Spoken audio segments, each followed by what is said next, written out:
We are continuing to follow the latest on the battle to stop ISIS. President Obama hopes to strengthen the coalition that's fighting the terrorist group in Syria. So far, hundreds of airstrikes have been launched against ISIS and other jihadist groups in Syria, taking out key training camps and facilities. 5 Middle Eastern countries are part of that coalition. It appears this battle may take some time. That's right. The Pentagon is suggesting that the airstrikes against ISIS are only the beginning of a fight that could take years.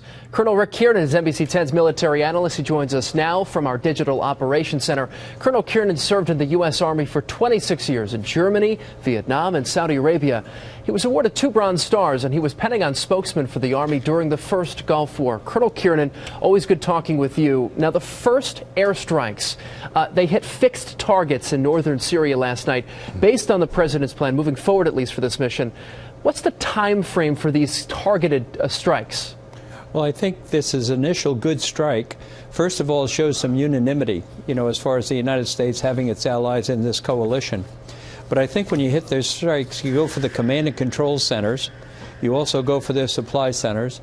You go for known locations where they may have equipment, they may have weapons. But I think probably it's an initial first step.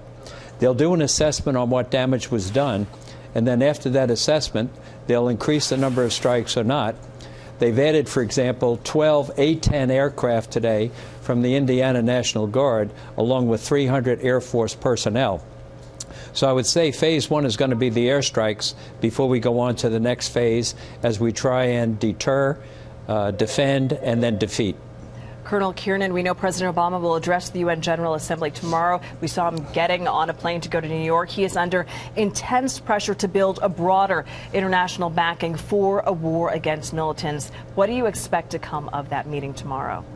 I think if that meeting is going to build, we're going to coalesce. I think the initial members of that coalition are good.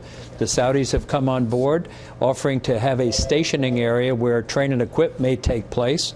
And I think by having those regional coalitions come together, that is going to spread. And I think the folks are going to see within the region that this is a very prudent and a very necessary step to take. Colonel, once targets are exhausted, could this lead to an Allied-led ground attack? We know already that at least indications might be that this war lasts for years. Yes. And I think the way we talk about boots on the ground, which is bantered about quite a bit, it could very well be in the form of a train and equip program. And this would be using the 1,700 advisors, the special ops that we already have on the ground, and using them as advisors not only for human intelligence, but also to go ahead and train those allied forces, particularly the Syrian rebels, of which we're trying to bolster them, along with the Kurds and also the Sunnis. All right, the beginning of a long road ahead. Colonel Rick Kiernan, thank you for joining us. We appreciate your time. My pleasure. Thank you. And stay with NBC 10 News. Our coverage of the U.S. air campaign against ISIS continues at 6. Then be sure to watch NBC Nightly News with Brian Williams at 6:30.